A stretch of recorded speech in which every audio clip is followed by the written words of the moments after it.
Hello, everyone, and welcome back to the Collaboration Space. I'm your host, Nancy Lucier, and joining me today is actually the very first guest we ever had on our podcast, Dusty Duistermars from JLL. Welcome, Dusty. How are you doing? I'm doing really well, Nancy. Thank you. How are you? I'm doing all right. I appreciate you joining me once again today. And we actually were talking back in May of 2020. That's when we did the first edition of our podcast. And we were talking then about what the office would look like when we returned to work. So little did we know what would happen between now and then in the roller coaster ride we've been on. I am back in the office at AVI-SPL. We have a hybrid schedule. I'm in the office 3 times a week. But Dusty, can you share with me what you're hearing and what you're doing? Are we back in the office? Are we coming back to physical spaces? Yeah, I think we were looking for a crystal ball back at that time, weren't we? It was a really interesting time in the midst of the pandemic. But, the short answer is work continues to happen, of course, but it does look a little different. And I'll touch on this from more of a scheduling standpoint, right? I think similar to what you're experiencing, folks aren't back to the office in the same way, at least. I think many offices are open, but there were adjustments made, from a scheduling standpoint. I think a lot of folks have adopted hybrid schedules, and so the market in terms of employees have certainly spoken in some cases where the C-suite has asked for everybody back, and yet the employees say, "Well, no, we don't necessarily want to be there every day." And it's gotten more casual. You can see it's like hoodies, and it's Yeah. so things are definitely different in how we utilize that office, if you will. Yeah, I'm definitely seeing some changes in layouts. Maybe we don't want to be in tight, small huddle rooms being close together. So are you seeing changes in the ways that space is being utilized and the way offices are being set up?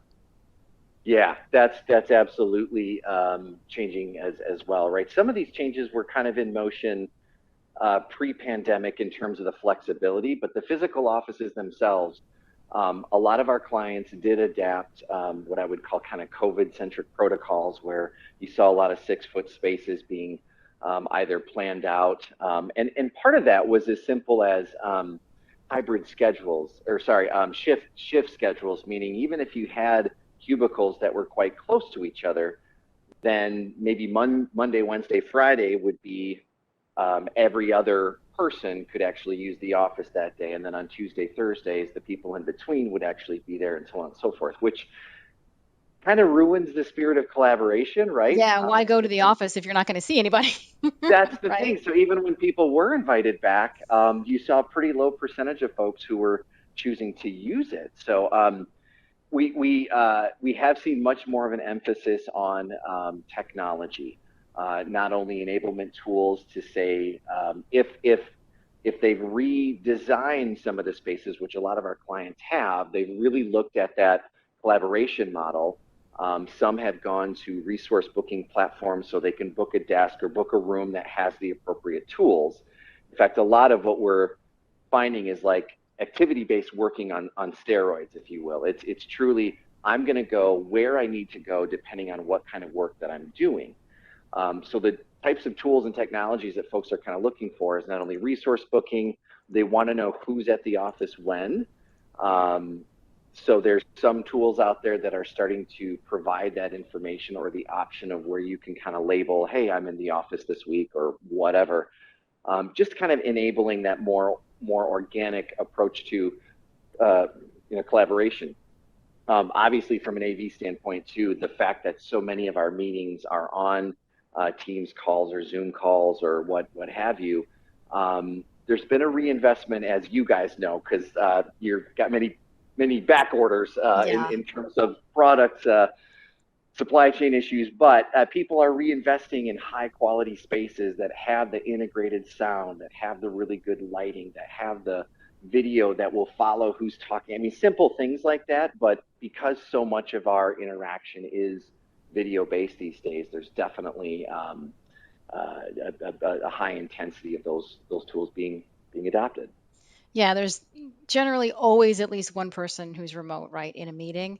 But I think that the prediction that this is it, everyone's going to be 100% remote, we're never going back to the office, I don't think that really came true.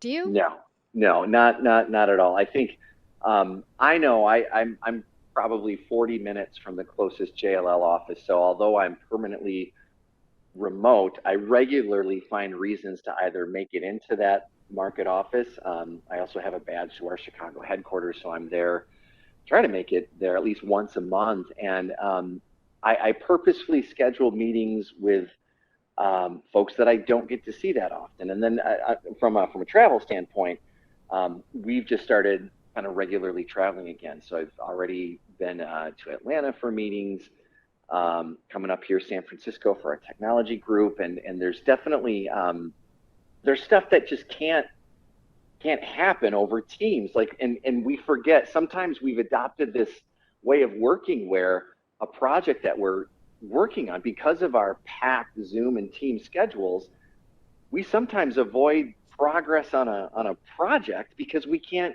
get this person's time until 2 or 3 weeks out. And if we think back to my dad's workplace or my mom's workplace, they all came in a building. They sat down and they just casually tapped somebody on the shoulder and walked down the hall and sat across from a table. And that organic, natural collaboration happens so much better in person. The companies are also able to extend their culture and their brand through these spaces, right? I walk into a JLL office, I feel like I'm a part of something. I see people there who maybe I didn't schedule a meeting with, but it's great to see them, and then we talk about something else I totally forgot about. It's this organic interaction that's beyond just these water cooler collisions, if you will. Those are great too, but there's just so much that happens there. I think there will be more of a kind of a club and hub model, if you will, where some of our clients have actually, for sure, questioned some of the smaller offices that had relatively low utilization. So maybe they've not signed up for extended leases there, Mm. but they've reinvested in their regional hubs, and they're really making those satellite spaces where people can fly in for 2 or 3 days, have their quarterly meetings, have multiple types of spaces that really engage teams.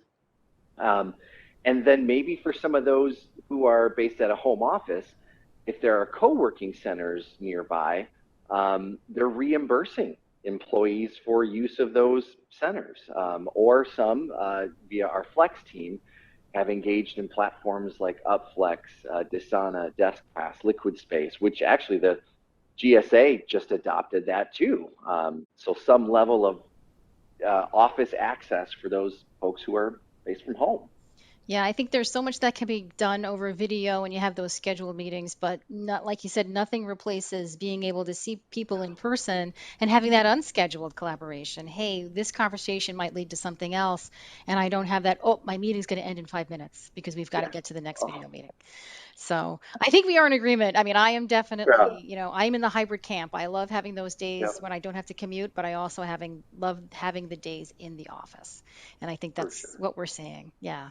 Well, Dusty, thank you so much for joining me today. I think this is such great information to share. I appreciate it. Yes, for sure. It's great to see you again. It's great to see you too. Someday we'll see each other in person, Dusty, I That's right. promise. Yeah. We'll do. Yeah, great. And thanks to all of our listeners joining us again in the collaboration space. Don't forget, you can see all of our video podcasts on our YouTube channel at AVI-SPL Info. And if you want to listen on the go, you can subscribe to the audio version of the collaboration space on your favorite podcast app. Thanks again, and we'll see you next time in the collaboration space. For more information, visit avispl.com.